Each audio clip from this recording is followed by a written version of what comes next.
महबाब, आप अपने माथे की निगाहों से देख रहे हैं इस वक्त मिंबर नूर पर आलम इस्लाम की वो अजीब इल्मी रूहानी शख्सियत जो इस वक्त अल्हम्दुलिल्लाह पूरी अहले सुन्नत के अमीर भी हैं और मह मुनीर भी हैं।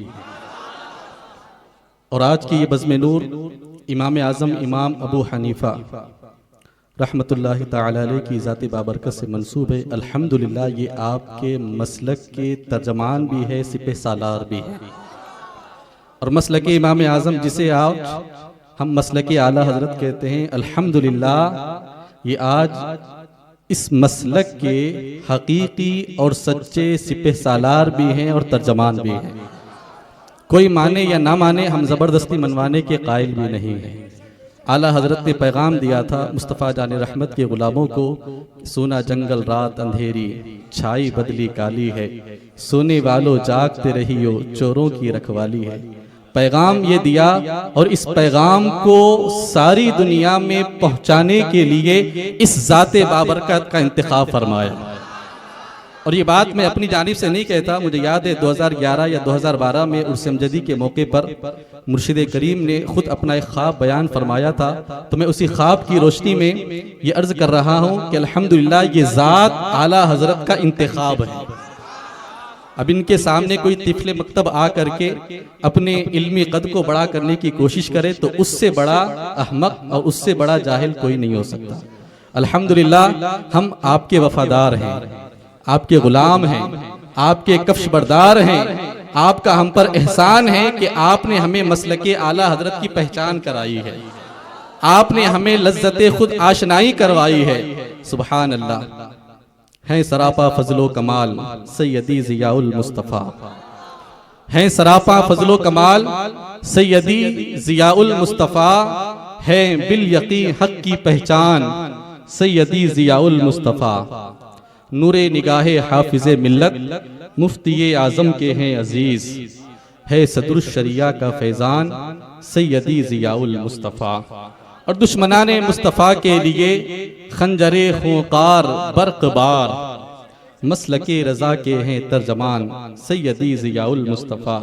और सरे नियाज झुकाते हैं जहां वक्त के आफ़ताबो माहताब। सुभान अल्लाह। सरे नियाज झुकाते हैं जहां वक्त के आफ़ताबो माहताब, हैं आप वक्त के सुल्तान सैयदी ज़ियाउल मुस्तफ़ा। और मुखालिफत जो करे आपकी वो जाहिल है ज़माने का, मुखालिफत जो करे आपकी वो जाहिल है ज़माने का, है ये ताजुश शरिया का सुनो ऐलान सैयदी ज़ियाउल मुस्तफ़ा। और आपको पाया तो मिला हमको मसलके अहमद रज़ा, आपको पाया तो मिला हमको मसलके अहमद रज़ा, है आपका हम पर ये एहसान सैयदी ज़ियाउल मुस्तफ़ा। और जब एहसान है तो हमारी दिली दुआ है और हम सब की दुआ है कि चरख पर इस्लाम के आप सदा शादो आबाद रहें, है ये ज़ियाई के दिली अरमान सैयदी ज़ियाउल मुस्तफ़ा। हज़रात गिरामी, आज ये अहले सुन्नत के तर्जमान आला हज़रत का इंतखाब हुज़ूर हुज्जतुल इस्लाम के फैज़ याफ्ता मुफ्ती आज़म के नूरे नज़र हाफिज़ मिल्लत के हर दिल अज़ीज़ हुज़ूर ताजुश शरिया का एतमाद हुज़ूर मुजाहिद मिल्लत के मोतमद अहले सुन्नत के अमीर हक के मह मुनीर सुल्तानुल असातिज़ा मुमताज़ुल फ़ुक़हा रईसुल अत्क़िया रईसुल अस्फ़िया रईसुल उलमा अमीरुल मोमिनीन फिल हदीस हुज़ूर मुहद्दिस कबीर सैयदी मुर्शिदी अल्लामा अलहाज अशाह मुफ्ती ज़ियाउल मुस्तफ़ा क़ादरी अमजदी दामत बरकातुल क़ुद्सिया हमारे और आपके दरमियान जलवगर हैं। अब आए हम और आप हज़रत के नासिहाना कलिमात सुनने के लिए तैयार हो जाएं और आए हम और आप हज़रत का इस्तक़बाल नारे तकबीर और नारे रिसालत की गूंज में करें। और उससे पहले ऐलान ये है कि हमारे पास पीरी मुरीदी का माहौल बहुत है। लोग गली गली में जो है अपनी अपनी गली में अपने अपने पीर को तलाश करने की कोशिश करते हैं ताकि जब दुआ कर दे तो हमारी मुसीबत टल जाए, काम दुआ के लिए हाथ उठाए तो हमारे काम बन जाए। हजरत दाता गंज बख्श लाहौरी फरमाते हैं, सच्चा पीर वो है, कामिल पीर वो है जो इंसान को खुद आशनाई की लज्जत से माला माल करे, जो इंसान को अपनी मारिफत करा दे। और अल्हम्दुलिल्लाह आज हमारी किस्मत ने यावरी की है, ऐसा पीर हमारे दरमियान मौजूद है। तो जो अहबाब अब तक मुरीद नहीं हैं, या फिर ऐसे पीरों के मुरीद हैं जिनका नाम लेते हुए भी थोड़ा सा उन्हें झिझक महसूस होती है। अल्हम्दुलिल्लाह, जो ताजुश शरिया का मुरीद है वो डंके की चोट पे कहता है यार मैं ताजुश शरिया का मुरीद हूँ।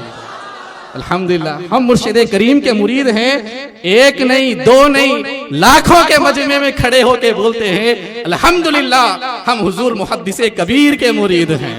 अल्हम्दुलिल्लाह, हमारा ये पीर इस जमाने का बदरे मुनीर भी है, महे मुनीर भी है, पीरे कामिल भी है, और अल्हम्दुलिल्लाह सबसे बड़ी बात यह है कि ये आला हजरत की निगाह इंतखाब की मुंतखब शख्सियत है। तो अल्हम्दुलिल्लाह आज हमारी किस्मत ने यावरी की, जो पीर मुरीद हैं वो फिर से हो जाएं, और जो नहीं है या जो ऐसे वैसों के मुरीद हैं आज थोड़ा सा शर्मिंदगी के, थोड़ा सा चुल्लू से दाव से बाहर आए और आ करके अपना हाथ बढ़ा करके हाथ में हाथ दे दें। इंशाअल्लाह ये होंगे, मैदान महशर होगा, इंशाअल्लाह इनका दामन रहमत पकड़कर हम और आप सब इंशाअल्लाह नारे रिसालत की सदाओं में जन्नत में जाएंगे। अब आए हजरत का इस्तेमाल नारे तकबीर और नारे रिसालत की सदाओं में करें। नारे तकबीर, नारे रिसालत, मसलके आला हजरत, जश्न इमाम आजम अबू हनीफा, हुजूर मुहद्दिसे कबीर, हुजूर मुहद्दिसे कबीर, मरकज़े अहले सुन्नत, फैज़ाने हुजूर ताजुश शरिया, फैज़ाने हुजूर कायदे मिल्लत।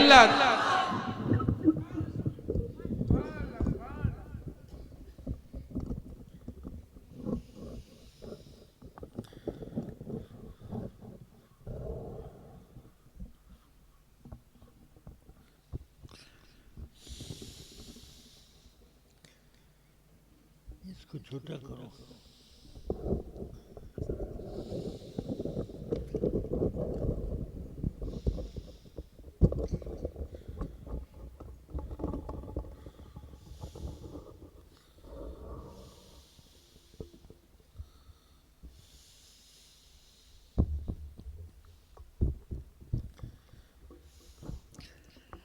अस्सलामु अलैकुम व रहमतुल्लाहि व बरकातुहू।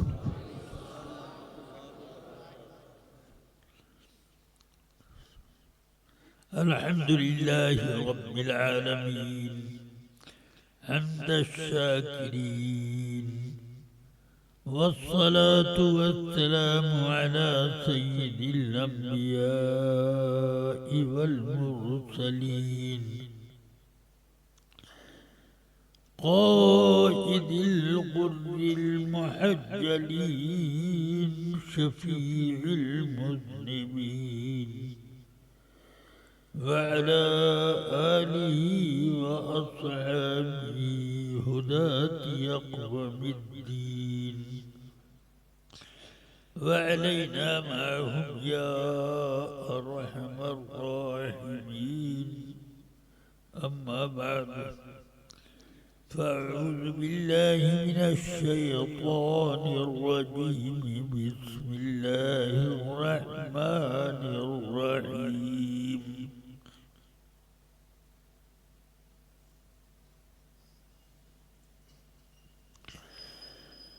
ला तजिदु क़ौमन युमिनून बिल्लाहि वल यौमिल आखिर युवाद्दून मन हाद्दल्लाह व रसूलहु सदक़ल्लाहुल अलीयुल अज़ीम।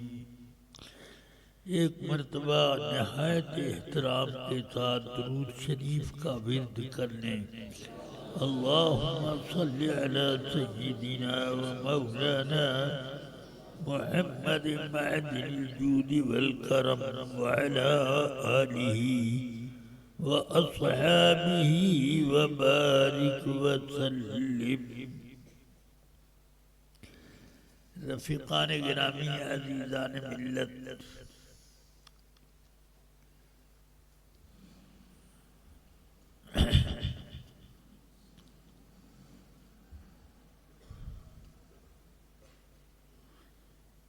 सैकड़ों बड़े बड़े फुक़हा पैदा हुए, इतने बड़े कि जिनको इज्तिहादी मुतलक का दर्जा भी मिला, मगर उन सब के बीच में सैयदना इमाम आज़म यक्का व तन्हा नजर आते हैं। फरमाया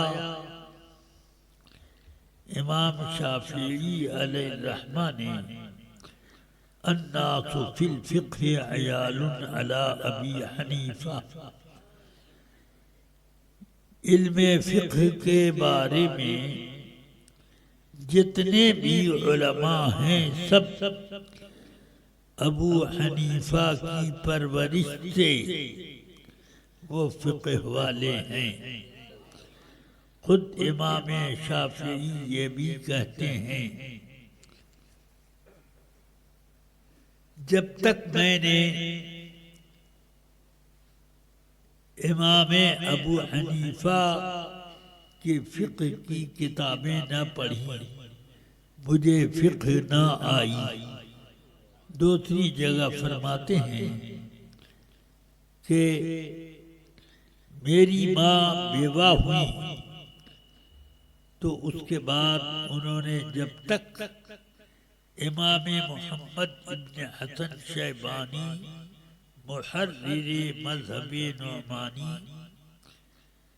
से निकाह न किया, उस वक्त तक मैं फिक्ह के बारे में कुछ न जानता था। यानी इमाम आज़म के एक शागिर्द इमाम मोहम्मद की खिदमत रहकर मैं फकीह बना और उनसे मैंने फिक्ह हासिल की। इमाम मालिक रहमतुल्लाहि तआला अलैह से लोगों ने कहा, अबू हनीफा कितने बड़े आलिम हैं, तो उन्होंने फरमाया कि इतने बड़े आलिम हैं कि मस्जिद का ये सुतून जो है पत्थर का है, मगर अबू हनीफा इसको चाहें तो सोने का साबित कर दें। इसका मतलब ये है कि अबू हनीफा की जुबान अल्लाह के यहाँ इतनी मकबूल है कि वो पत्थर को सोना भी बनाते हैं। बहरहाल इमाम आज़म की एक शान है, थोड़े थोड़े वक्फे से इमाम आज़म बड़े उलझे हुए बरसहा बरस के मसाइल को हल कर दिया करते थे। ये न था कि उनको ज्यादा जुस्तजू और मेहनत करनी पड़ती हो। अब सवाल और जवाब का मसला आपको मौलाना अबू यूसुफ मोहम्मद ने पेश किया कि इमाम शाफिई ने कहा कि सवाल सारे के सारे क़यामत तक मसाइल जो पैदा होंगे उनमें बुनियादी सवालात जितने हैं वो इमाम अबू हनीफा ने बनाए और उसका जवाब दिया। इसका मतलब ये हुआ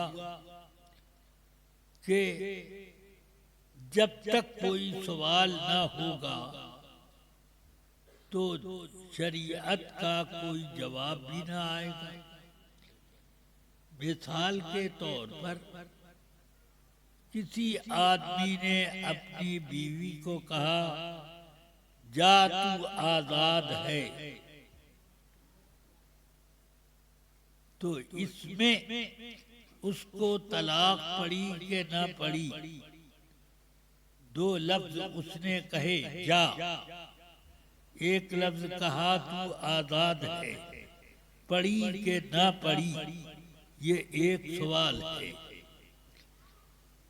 अब इसका जवाब फकीह लोग देंगे, क्योंकि आजाद होने का माना ये भी तो है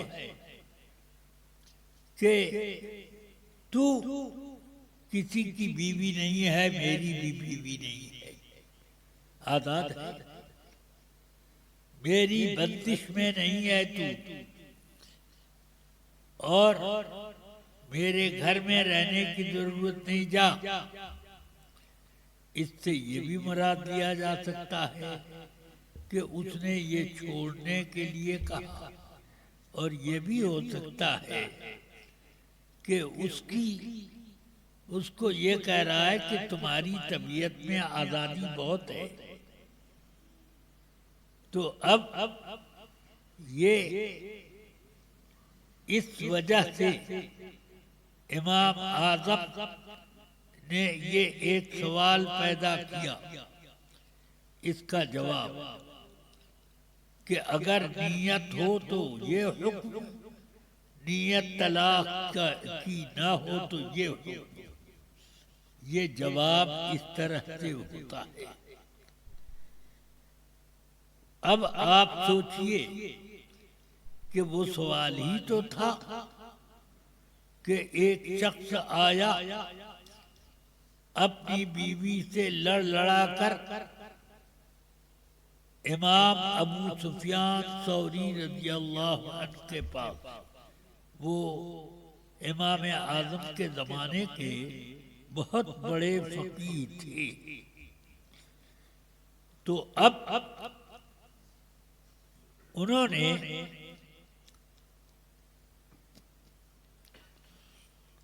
इमाम सुफियान सौरी के पास एक आदमी आया, उसने पेश किया कि मेरा बीवी से झगड़ा हुआ। मैंने उससे कहा कि खुदा के कसम अब मैं तुझसे कोई बात न करूंगा जब तक तू न बात करे। और उन्होंने पलट कर, बीवी भी मोहशैल थी, उसने भी ये कहा कि जब तक तू मुझसे बात न करेगा मैं तुझसे कोई बात ना करूंगी। कसम खा ली दोनों ने इस अपने अपने मौके पर। इमाम सुफियान सौरी ने ये सवाल सुना तो वो जवाब दे दिया कि तुम दोनों में से एक को बात करने के बाद कसम का कफारा देना पड़ेगा, जो भी पहले बात करे।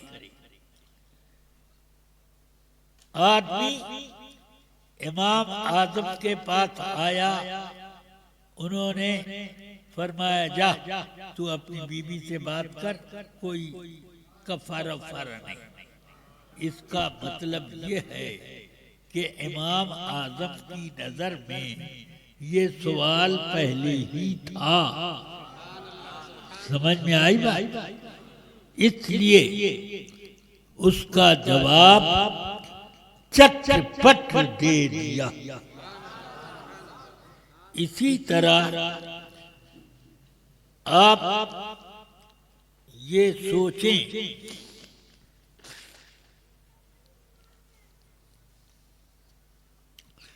कि इमाम आज़म रहमतुल्लाह ताला अलैह के सामने सवाल हुआ, सवारी पर बैठकर फर्ज नमाज जायज है कि नहीं,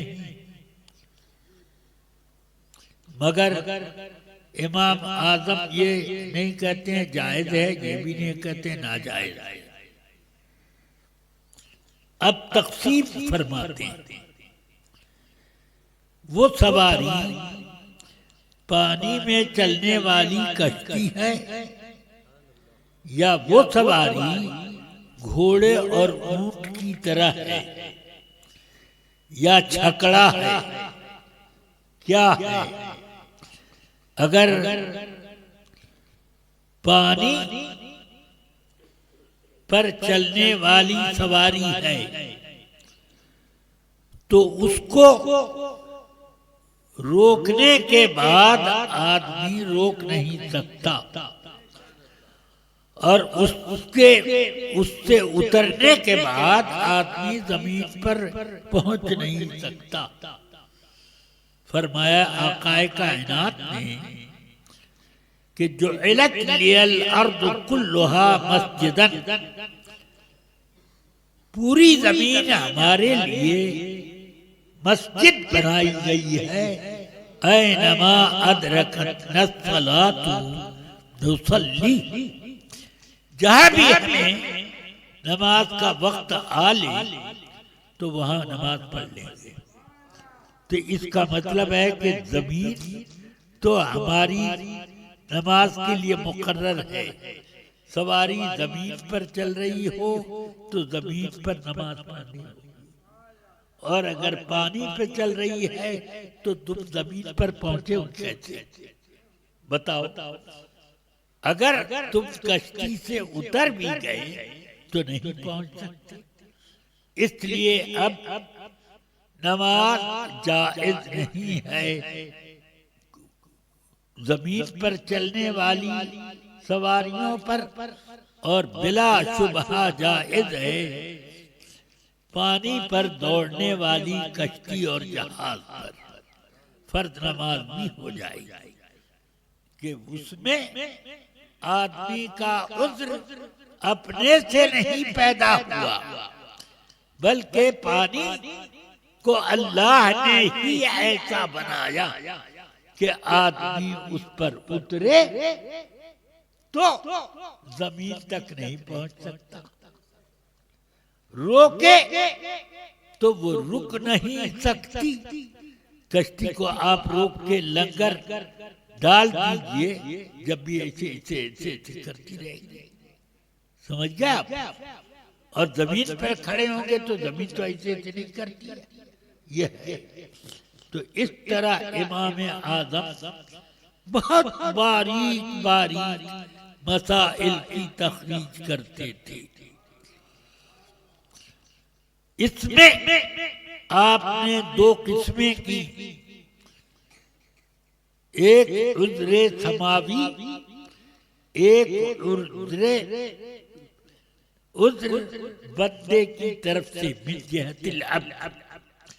उज्रे समावी उसको कहते हैं कि अल्लाह की तरफ से वो पैदा हुआ, बंदे का उसमें कोई दखल ना हो। और उज्र एक वो है जो बंदा खुद पैदा नहीं करता, बल्कि वो मिन जानिबिल्लाह है।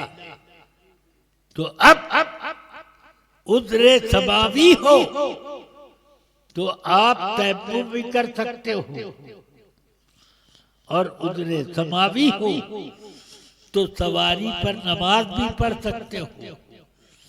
और अगर अपना पैदा किया हुआ उज्र है तब न तयम्मुम कर सकते हो, और न अपना या किसी भी बंदे का पैदा किया हुआ तो न तयम्मुम कर सकते हो, न सवारी पे नमाज पढ़ सकते हो। ये है। तो एक सवाल की शक्ल इमाम आज़म ने पैदा की, और उन्हीं ने तलाश किया उसको, और दूसरे लोग तलाश न कर पाए। लिहाजा अगर किसी का घोड़ा इतना बेलगाम है कि आदमी चाहता है कि मैं घोड़े से उतर जाऊं, जैसे उतरना चाहता घोड़ा भागता है तो उतरेगा तो क्या, मगर घोड़े का कूदना उछलना किसी आदमी के बनाने से नहीं है, बल्कि जानिबिल्लाह है कि वो ऐसे ही पैदा। इसलिए उस घोड़े पे बैठे बैठे फर्ज नमाज पढ़ सकते हो। लेकिन तुम्हारे रोकने से रुक सकता है या किसी बंदे के रोकने से रुक सकता है, तब तो नहीं पढ़ सकते। इसलिए अब नया मसला पैदा हुआ तो इमाम आजम के नाइब सैयदना इमाम अहमद रजा ने उस नए मसले का हल निकाला। ट्रेन पर चलती ट्रेन पर फर्ज नमाज होगी कि नहीं? ट्रेन आदमी चलाता है, आदमी रोकता है। ये इस तरह पर नहीं है कि रोक दिया तो रुके गिरे, भागती चली जाएगी। जैसे घोड़ा दिखती हो तो वो भागता चला जाए या उछल कूद लगाए, तो आदमी उतरे तो जख्मी हो जाए। ठीक है, जख्मी होना ना होना ये दूसरी बात। असल में वो उतरने नहीं दे रहा है, ये बंदे की तरफ से उज्र नहीं पैदा हुआ, ये अल्लाह की तरफ से। और ट्रेन से उतरोगे मरोगे, मगर ट्रेन का चलना ये बंदे के इख्तियार में है, रोकना बंदे के इख्तियार में है। इसलिए इमाम आजम के नाइब इमाम अहमद रजा ने इमाम आजम के जवाब के मुताबिक जवाब दिया कि चलती ट्रेन में नमाज फर्ज नमाज न होगी, नफल तो घोड़े पे भी पढ़ सकते हो, और रसूल पाक ने ऊंट पर भी पढ़ी है नफल नमाज। चलिए अब एक बात याद रखो, इमाम आजम क्या सुलह कुल्ली को पसंद करते थे? हैं? अरे वो फिक़ही मसाइल में सुलह कुल्लियत पसंद नहीं करते थे, ईमान और अकायद में क्या सुलह कुल्लियत पसंद? समझ में आया? फिक़्ह में जो आपका इस्तिखराज था, उस इस्तिखराज पर अमल करते और उसी का फतवा देते। दूसरे के मसले पर वो अमल नहीं करते थे। समझ में आया? उसकी वजह है कि इज्माए उम्मत है इस बात पर कि मुज्तहिद पर फर्ज है कि अपने इज्तिहाद के मुताबिक अमल करे।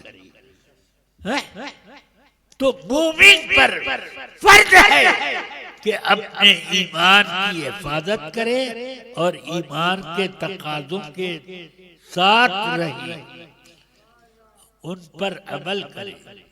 समझ गए? इमाम आजम के जमाने में मुअतज़िला नहीं थे, खारजी नहीं थे, मुर्जिया नहीं थे। बड़े बड़े उस जमाने में, इमाम आजम के जमाने में ये बद मजहब लोग थे, मुअतज़िला। इमाम आजम ने कभी किसी मुअतज़िली से हाथ नहीं मिलाया। समझ में आई? बल्कि मुअतज़िला कहते थे कि कुरान अल्लाह का कलाम नहीं है, बल्कि वो अल्लाह की एक मखलूक है। जैसे अल्लाह ने जमीन, आसमान, पहाड़, पानी, आग, ये अल्लाह ने जैसे पैदा किए, उसी तरह से अल्लाह ने कुरान को भी पैदा किया। माअल्लाह, अल्लाह का कलाम होने का इनकार। अल्लाह का कलाम है तो अल्लाह कदीम हमेशा से, तो उसका कलाम भी हमेशा। समझ में आया? इसलिए इमाम आजम कहते हैं कि मुअतज़िला कुरान को मखलूक कहने की वजह से काफिर है। समझ में आई बात?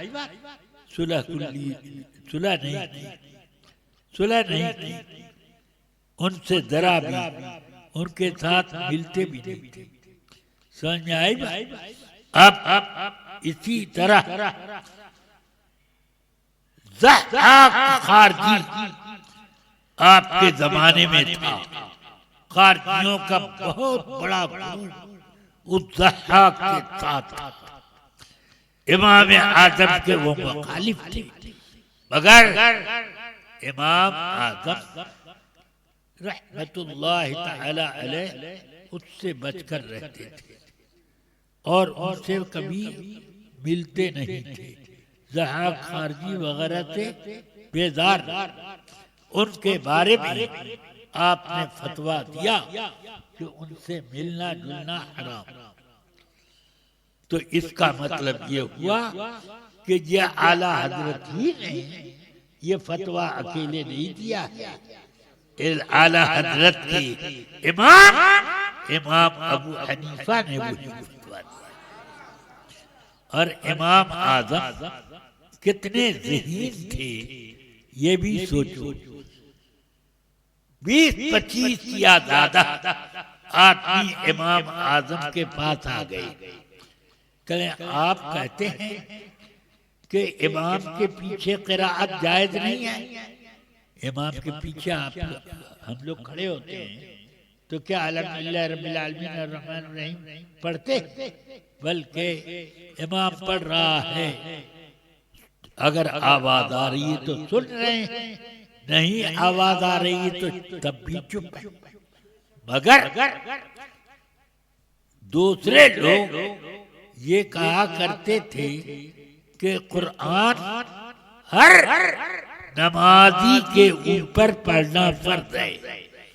और इमाम आज़म फरमाते थे कि रसूल पाक ने फरमाया, मन काना खल्फल इमाम फ़क़िराअतुल इमाम लहू क़िराअतुन।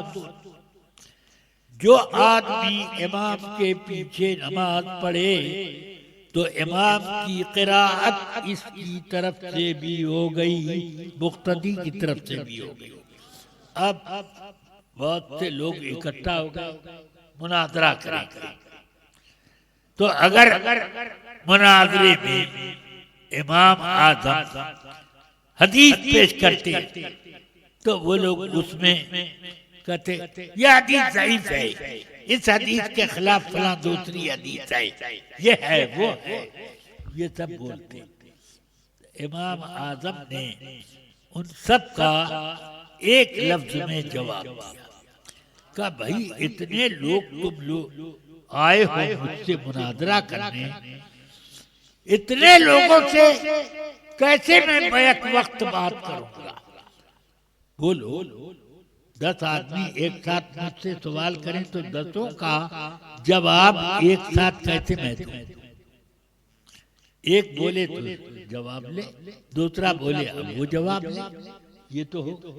आप इतने लोग सब से एक साथ मैं कैसे बहस करूं?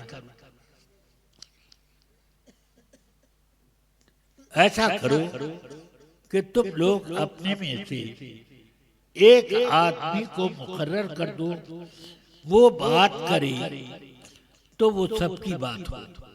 तो चुन लो तुम अपने में से किसी आदमी को जो सबसे बड़ा दानिश्वर हो, वो ये तय कर ले, वो सब लोग ये तय कर लें कि वो बात करेगा सबकी तरफ से होगी, तब मैं मुनाज़रा करने को तैयार हूं। तो उसने उन लोगों ने कहा बिल्कुल ठीक, तब तो मुनाज़रा फैसला हो गया, फैसला हो गया। जब तुमने एक आदमी को मुकर्रर कर लिया कि उसकी बात सबकी तरफ से, तो हमने एक इमाम को मुकर्रर कर लिया कि उसकी क़िराअत सबकी तरफ से। बस अब चुप। अब मुनाज़रे की नौबत क्या आई? एक ऐसी तरकीब इमाम आज़म ने लगा दी कि मुनाज़रे की जरूरत ही नहीं, सारे मुनाज़िर गूंगे होकर चले गए। इमाम आज़म इस तरह से फौरी तौर पर जवाब का इंतजाम किया करते थे।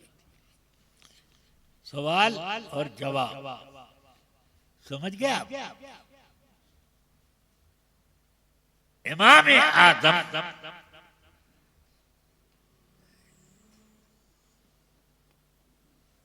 के बारे में एक साहिब ने कहा कि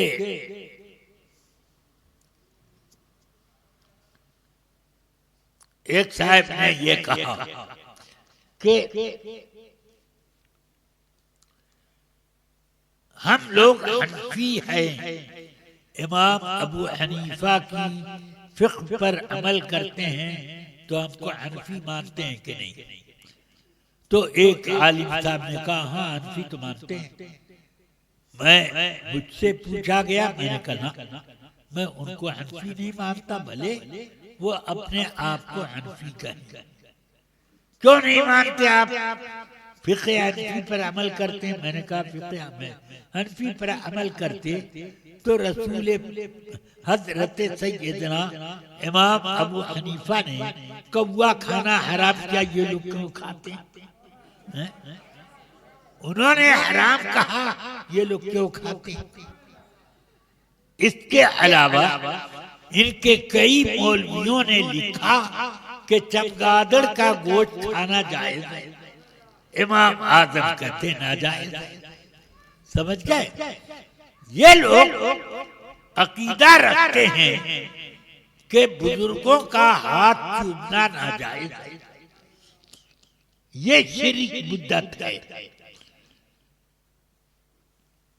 एक मर्तबा जब मदीने मनव्वरा में मैं हाजिर था, कुछ लोग आए और मेरा हाथ पकड़ कर चूमने लगे। वहां से एक मुतव्वा गुजर रहा था, उसने कहा शिर्क शिर्क शिर्क शिर्क। शिर्क ऐसे झुकते हो, हाथ चूमने के लिए झुकते हो? अल्लाह के सिवा किसी को नहीं, किसी के लिए झुका नहीं जाता। मैंने कहा झुका नहीं जाता, किसी के लिए नहीं झुका जाता। बच्चे में को गोद में उठाने के लिए झुका जाता है कि नहीं? तो बच्चे के लिए तो झुक जाओ, अब बड़े बुजुर्ग के लिए मत झुको। रुकू की नियत से नहीं झुका है, सजदे की नियत से नहीं झुका है, रुकू की नियत से करता तो ये नाजायज होता। वो झुका है एक जरूरत के लिए। मेरा हाथ नीचे है और उसका मुंह ऊपर है, तो अब जरूरत है कि वो झुककर चूमे। मगर इस पर बहुत ज्यादा बक वो करते रहे। मैं चुपचाप, वो मुतव्वा लोग, मैं चुपचाप। इमाम आजम अबू हनीफा जब इमाम बाकिर रहमतुल्लाह अलैह की बारगाह में आई, जो सैयदना इमाम हुसैन रज़ियल्लाहु अन्हु के पोते होते हैं, इल्म का इतना बड़ा वो समंदर थे। नाम उनका अली, वो मोहम्मद इब्न अली ये था। यानी अली इमाम ज़ैनुल आबिदीन का नाम था, अली औसत, तो और इनका नाम मोहम्मद था, इमाम बाकिर का। तो मगर मशहूर है इमाम बाकिर से, नाम कम लोग जानते हैं कि उनका नाम मोहम्मद था। इमाम बाकिर ये चलता है। तो इमाम आजम रहमतुल्लाह अलैह ने खाने काबा का तवाफ किया, मकाम इब्राहिम पर नमाज पढ़ रहे थे। नमाज का सलाम फेरते ही आपकी नजर पड़ी कि मकाम इब्राहिम के एक किनारे हजरत सैयदना इमाम बाकिर रज़ियल्लाहु अन्हु मौजूद हैं। उठे और जाकर उनकी दस्तबोसी की। उन्होंने पूछा कहां से आए? कहा इराक से आया।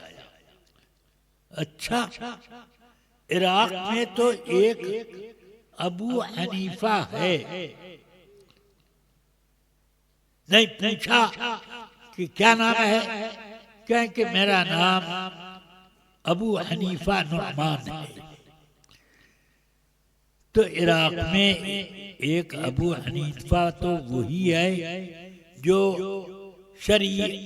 जो रसूल पाक की हदीसों के खिलाफ फतवे दिया करता है, तो और अपने क़ियास और राय पर वो चला करता है, हदीसों पर नहीं चलता। तो जी हुजूर, मेरे ही बारे में लोग ऐसी बात करते हैं। तो फरमाया, इमाम आज़म ने अर्ज की कि हुजूर, मैं 3 सवालात करूंगा, उसके जवाबात आप बताएं, मैं भी बताऊंगा, और वो जवाब मेरा गलत है कि सही आप बोलिएगा। एक सवाल ये है कि पेशाब ज्यादा नापाक है कि मनी? फरमाया इमाम बाकिर ने, पेशाब ज्यादा नापाक है। तो फरमाया इमाम अबू हनीफा ने, पेशाब ज्यादा नापाक है तो पेशाब करने के बाद गुस्ल करना चाहिए। मनी कब नापाक है? तो उसके निकलने के बाद आदमी को वुजू कर लेना चाहिए, काफी हो जाए। क़ियास यही चाहता है, मगर फतवा मैं यही देता हूँ कि पेशाब की वजह से वुजू है और मनी की वजह से गुस्ल। दूसरा सवाल तो यह है कि लड़का ज्यादा ताकतवर है कि लड़की? तो फरमाया लड़का ज्यादा ताकतवर है। तो बाप मर जाए तो कमजोर बेटी को ज्यादा विरासत मिले, बेटा ताकतवर है वो कमा भी लेगा, उसको कब मिले विरासत? मगर मैं फतवा यही देता हूं जो कुरान मजीद में है, लिज़्ज़करि मिस्लु हज़्ज़िल उन्सयैन, एक लड़की का दुगना एक लड़के को मिलेगा। इस तरह उन्होंने 3 मसले जिक्र किए। इमाम बाकिर आगे बढ़े, इमाम आज़म का सर पकड़ के उनकी पेशानी पर बोसा दिया, फरमाया कि ऐसा तुम्हारे बारे में बहुत गलत बातें फैलाई जाती हैं। जब तक तुम्हारे जैसा मौजूद है कोई शख्स, तो रसूल पाक की शरीयत में कोई आंच नहीं आने देगा, कोई गड़बड़ी नहीं पैदा होने देगा। तो उनकी सनद है जो सैयदना इमाम बाकिर कहलाते हैं, इमाम आज़म के बारे में। तो मुझे ये कहना है कि इमाम बाकिर की दस्तबोसी की, देवबंदी दस्तबोसी को शिर्क कहते हैं और तमाम वहाबी इसको शिर्क कहते हैं। तो अब बताओ कि ये लोग हनफी कहते हैं? इमाम अबू हनीफा रज़ियल्लाहु ताला अन्हु के कितने मसाइल हैं। इमाम अबू हनीफा ने तो ये भी फरमाया कि औलिया किराम को तसर्रुफात का हक है और वो चीजें देख लेते हैं जो और लोग नहीं देख सकते। खुद इमाम आज़म मीज़ानुश शरीयतुल कुबरा में इमाम अब्दुल वहाब शारानी ने लिखा कि इमाम आज़म की शान ये थी कि एक आदमी को वुजू करते हुए देखा तो उसको बुला के कहा तो अपनी माँ और अपने बाप के साथ बदतमीजी से पेश आता है, उनकी खिदमत करना चाहिए कि नहीं हुजूर? कि ना, तुम वुजू कर रहे थे तो उकूकुल वालिदैन का गुनाह झड़ रहा था पानी के साथ, मैंने अपनी आंख से देखा। और किसी को नजर आता? तो वहाबी लोग ये कहते हैं कि गैब की बातों की खबर देना ये शिर्क है, तो इमाम आजम को मुशरिक कहते हैं, तो फिर कैसे वो कैसे हनफी हुए हैं? इस तरह के कितने मसाइल मिलेंगे। इमाम आजम अपने मौक़िफ़ पर मुस्तहकम थे, ईमान के बारे में भी, अकीदे के बारे में भी और ताल्लुकात के बारे में भी। कोई नहीं बता सकता कि इमाम आजम किसी मुनाफिक से अपना ताल्लुक रखते हो। समझ गया? हाँ, यहाँ तक के अगर किसी से आपने ताल्लुक जोड़ा तो आपकी निगाह देख रही थी कि ये तौबा करेगा, इसीलिए तो उस राफिजी के पास गए कि एक लड़का तेरी बेटी के लिए बहुत उम्दा हाफिज कुरान और ये वो है, और हाथी बताई अपने वक्त का खूब सदकात खैरात करता है, बड़ा खूबसूरत है, और ये है वो है, सब तारीफ की, एक ऐब है। ये कहा, उससे बातचीत की, मगर इस बातचीत का नतीजा क्या हुआ है? उसको हिदायत मिल गई। समझ में आया? और जिसको हिदायत नहीं मिली होती तो वो एक राफिजी उसी कूफे में रहता था, उसने 2 गधे पाल रखे थे। एक गधे का नाम उसने अबू बकर रखा और एक का नाम उमर रखा।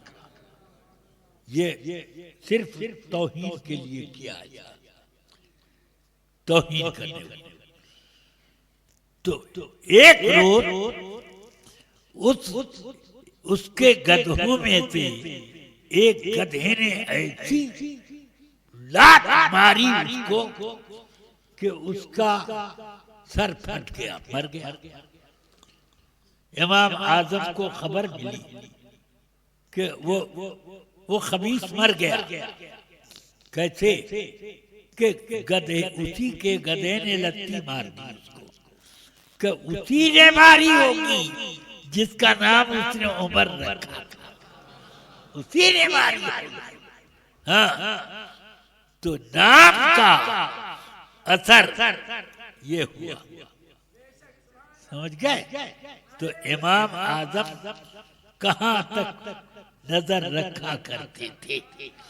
बहरहाल इस जमाने में लोगों में सुलह कुल्लियत फैल रही है और बद मजहबों में खास तौर से वहाबियों, गैर मुकल्लिद और देवबंदियों के साथ लोग दोस्ताना रिश्तेदारी वगैरह करते हैं। जब से वो लोग आपको मुशरिक कहें और आप उनसे दोस्ती करें, जब से वो लोग रसूल पाक की शान में, अल्लाह की शान में भी गुस्ताखियां करें, अल्लाह झूठ बोल सकता है, माज़अल्लाह। उनके मौलवी साहब को अगर मैं कह दूं क्या तुम झूठ नहीं बोल सकते, तो उसका पारा चढ़ जाए। और उसका दो एक तालमेल हो तो आस्तीन चढ़ा ले लड़ने के लिए है? और आप हैं कि रसूल पाक सल्लल्लाहु अलैहि वसल्लम जिनके लिए जान भी कुर्बान, माल भी कुर्बान, इज्जत व आबरू भी कुर्बान, उनकी शान में गुस्ताखी, अल्लाह की शान में गुस्ताखी, रसूल पाक के इल्म के बारे में यहाँ तक लिखे कि दीवार के पीछे का भी मुझे इल्म नहीं। रसूल पाक ने फरमाया, कैसी झूठी बात हुजूर की शान में कही कि ये कहा रसूल पाक सल्लल्लाहु अलैहि वसल्लम की शान में कि हुजूर ने फरमाया कि मुझे तो दीवार के पीछे का भी इल्म नहीं। माअल्लाह, ये झूठ है। कभी रसूल पाक ने ऐसी बात नहीं की। शेख अब्दुल हक महदी देलवी ने लिखा, बिना के ही सुखन असले नदारत, ये ऐसी बात है जिसकी कोई हुजूर से कोई ताल्लुक ही नहीं, ऐसी बात। और इसी तरह ये लोग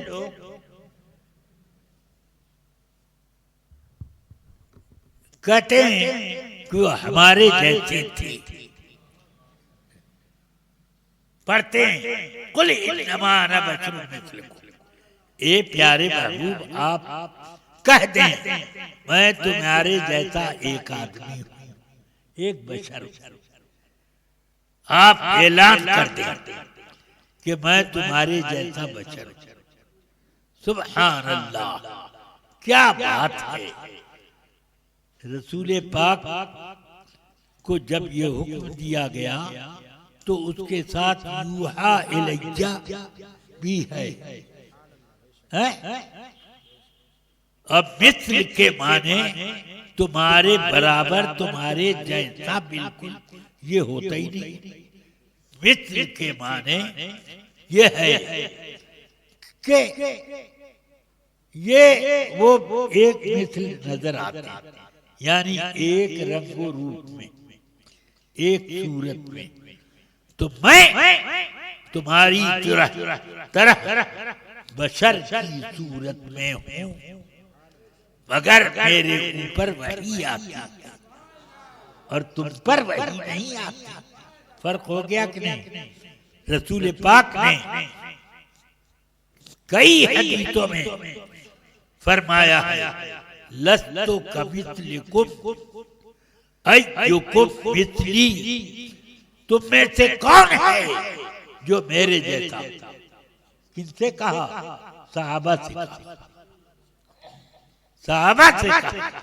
हम लोग तो सहाबा के रास्ते की धूल के बराबर भी नहीं, मगर ये मेरे आका फरमा रहे हैं, ऐ सहाबा तुम में कौन मेरे जैसा है? और लस्तो मिस्लकुम कहदिब मिनकुम, मैं तुम में से किसी की तरह से नहीं हूं, खुद फरमा रहे हैं। तो ये हदीस तो नहीं याद आती। कुरान में अल्लाह फरमाता है, अल्लमका मा लम तकुन तअलम, जो कुछ आप नहीं जानते थे अल्लाह ने वो आपको बता दिया। जो कुछ नहीं जानते थे, तो अब गैब नहीं जानते थे वो भी बता दिया। तो ये सब चीजें कल क्या होगा, कौन कब मरेगा, कहां मरेगा,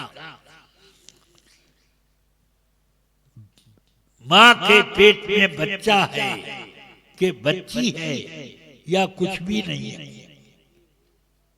ये कौन जानता है? समझ गए?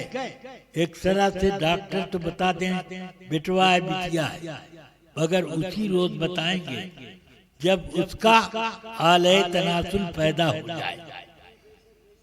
क्या जिस रोज वो नुत्फा पेट में पहुंचा, रहम में पहुंचा, इस्तिकरार हुआ, तो क्या बता सकता है कोई कि वो बिटवा है कि बिटिया?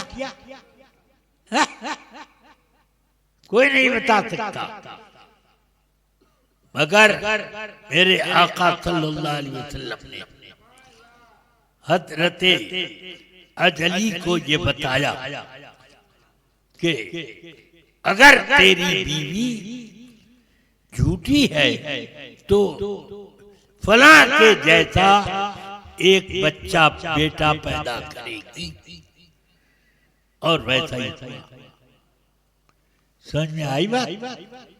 तो इस हुजूर सल्लल्लाहु अलैहि वसल्लम को सब पता है, अल्लाह ने बताया। जिस चीज का बताना अल्लाह की तरफ से इजाजत थी वो बता दिया, और जिस चीज को अल्लाह ने छुपाने का हुक्म दिया वो नबी पाक ने छुपा दी। इसलिए क़यामत की निशानियां तो बता दी मगर दिन तारीख न बताया।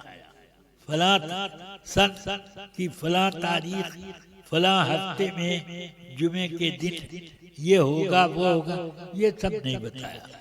समझ में आई बात?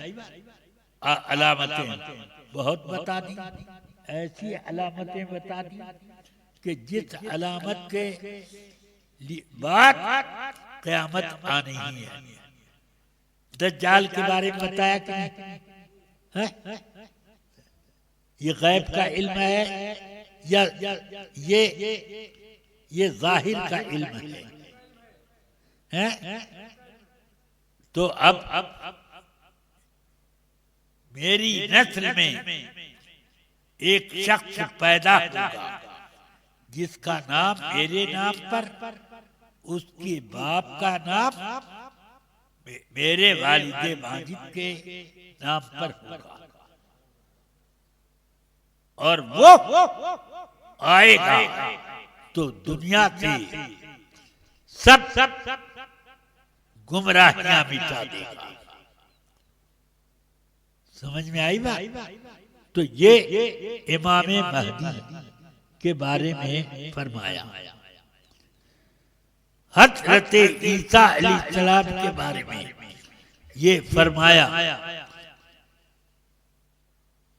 कई बिकुम इस नज़ला फीकुम इब्नो मरियम, तुम्हारा क्या हाल होगा इस वक्त जब के मरियम के शाहजादी सैयदना ईसा अलैहिस्सलाम के बारे में फरमाया।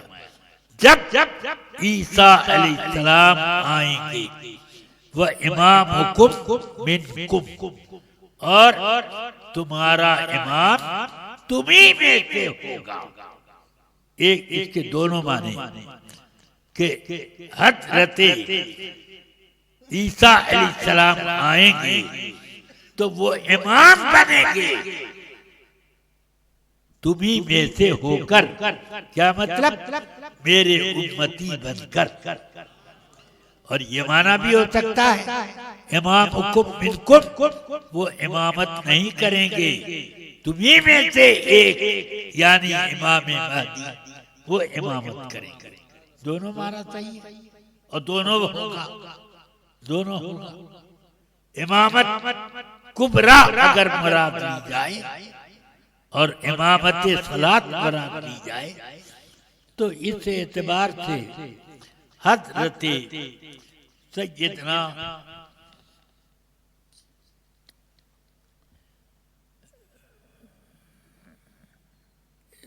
इमामत सुगरा यानी नमाज की इमामत, इमामत कुबरा यानी ये खिलाफत चलाना। समझ में आया? खिलाफत जो अल्लाह ताला ने खुलफाए राशिदीन पर रोक दी थी कि वही असल खलीफा थे। और अब उनके तरीके पर कोई खिलाफत करेगा तो हजरत सैयदना इमाम महदी होंगे। और जब वो वफात पा जाएंगे तो हजरत ईसा अलैहिस्सलाम खलीफा होंगे। तो दोनों माना सही है कि ईसा अलैहिस्सलाम तुम्ही में से एक खलीफा और नमाज के इमाम होंगे और तुम्ही में से हजरत मोहम्मद इब्न अब्दुल्लाह अल महदी वो इमाम बनेंगे। दोनों इमामत कुबरा इमामत सुगरा दोनों में। बहरहाल मुझे ये कहना है कि ये सब बातें गैब हैं। वहाबिया चाहे देवबंदिया हों और चाहे वो गैर मुक़ल्लिदिया, कुछ भी वो लोग रसूल पाक की गैब की खबरों का इनकार करते हैं और गैब की खबरें वो कहते हैं कि नहीं, ये गैब हुजूर को अल्लाह ने नहीं बताया। बस ये तो अब जरा सोचो कि अल्लाह ने अपने नबी को जो मर्तबे दिए, जो सिफात आलिया दिया, जो आपको कमालाते बेमिसाल अता किए, उसका इनकार करना है कि नहीं? और अपने जैसा करार देने में ये सब आता। इसलिए हमें अपनी खबर लेनी चाहिए। अल्लाह ताला फरमाता है, वही मैंने आयत पढ़ी, ला तजिदु कौमन युमिनून बिल्लाहि वल यौमिल आखिर, वो कौम जो अल्लाह पर और क़यामत के दिन पर ईमान रखती है, उसको न पाएंगे आप कि वो दोस्ती करे उसकी जो अल्लाह और रसूल की से मुखालफत करता हो।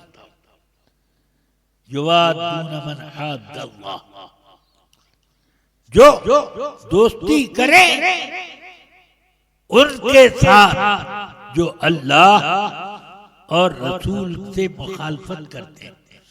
वहाबिया बिल्कुल मुखालफत कर रहे हैं। जो चीज अल्लाह ने दी वो नहीं मानते। अल्लाह ने रसूल पाक को जो कमालात दिए उसको नहीं मानते और रसूल पाक की बेमिसाली नहीं मानते। और मेरे आला हज़रत कहते हैं, या रसूल अल्लाह, तेरे तो वक्त ऐबे तनाही से हैं बरी, हैरान हूं मैं क्या क्या कहूं तुझे। है ये है इमाम अहमद रजा का अकीदा कि सुलह कुल्लियत को दफन कर दो और तुम लोग आकाए कायनात का गुन गाओ। या रसूल अल्लाह, काम वो ले लीजिए तुमको जो राजी करे, काम वो ले लीजिए तुमको जो राजी करे। ठीक हो नामे रजा, तुम पे करोड़ों। ये है, समझ में आया? तो वो काम जो अल्लाह और रसूल को राजी करे वो ये है कि तुम अकेले रहो, अकेले रहो, अल्लाह रसूल तुम्हारे साथ, और तुम सबको लेकर रहो, अल्लाह रसूल तुमसे बेजार। समझ में आई बात? इसलिए मैं कहता हूं कि आप सुलह कुल्लियत तर्क करो, ईमान के पक्के ईमान के अपने हिफाजत का इंतजाम करो। हदीस रसूल पाक फरमाते हैं, मुस्लिम शरीफ उठाइए, उसमें पढ़ लीजिए। इरशाद फरमाते हैं, सयाती अलैकुम दज्जालूना कज़्ज़ाबूना युहद्दिसूनकुम बिमा लम तस्मऊ अंतुम वला आबाउकुम। अनकरीब तुम्हारे पास ऐसे लोग आएंगे जो तुमसे, जो ऐसे दज्जाल और ऐसे कज़्ज़ाब लोग आएंगे जो तुमसे वो बातें करेंगे जो बातें ना तुमने अपने बाप दादा से सुनी और ना खुद सुनी, ना बाप दादा से सुनी। ऐसी बात वो करेंगे। बाप दादा से सुनते आए कि रसूल पाक को अल्लाह ने बेमिसाल बनाया। सुनते आए कि जो कुछ न जानते थे मेरे आका को सब दे दिया, जिनके बारे में इक़रा व रब्बुकल अकरम। नबी आप पढ़ते जाइए, आपका रब बहुत कर्म फरमाता है। हाँ, कि कहीं पढ़ाई में कोई कहीं रुकावट न हो। सब ऐसा उम्मी किस लिए मन्नत कशी उस्ताद हो, क्या किफायत उसको इक़रा रब्बुकल अकरम नहीं। हाँ, इसलिए आप ये देखिए, साहबे किराम और उनके बाद के जितने इमाम, जितने पक्के मुसलमान रहे, सब रसूल पाक को बेमिसलो बेमिसाल, सब रसूल पाक को अपना आका, सब रसूल पाक को अल्लाह का नाइब मुतलक और दुनिया जहान में तसर्रुफ करने वाले मानते थे। हदीसों में नहीं है कि रसूल पाक ने मुश्तहाए मुबारक घाइयों से पानियों का चश्मा बहाया है। आप लोग तो पसीने का भी चश्मा नहीं बहा सकते, और मेरे आका ने ऐसा पानी बहाया कि आबे ज़मज़म और हौज़े कौसर भी उसका मुकाबला न कर सके। ऐसा पानी रसूल अकरम सल्लल्लाहु अलैहि वसल्लम को बेमिसलो बेमिसाल। अब ये कहना कि इमाम अहमद रजा बस झगड़ा करने के लिए आए थे, ये वही बात है कि रसूल पाक मक्के में सिर्फ झगड़ा जगाने के लिए आए थे। यही कहेगा मक्के में मेरे आका हक बुलंद करने के लिए आए, और उनके नायब इमाम अहमद रजा हक का परचम बुलंद करने आए, हक की बोली फैलाने आए, रसूल पाक का पैगाम नश्र इशाअत करने आए। बस ये याद रखो। वाक़िअ दावाना अनिल हम्दुलिल्लाहि रब्बिल आलमीन।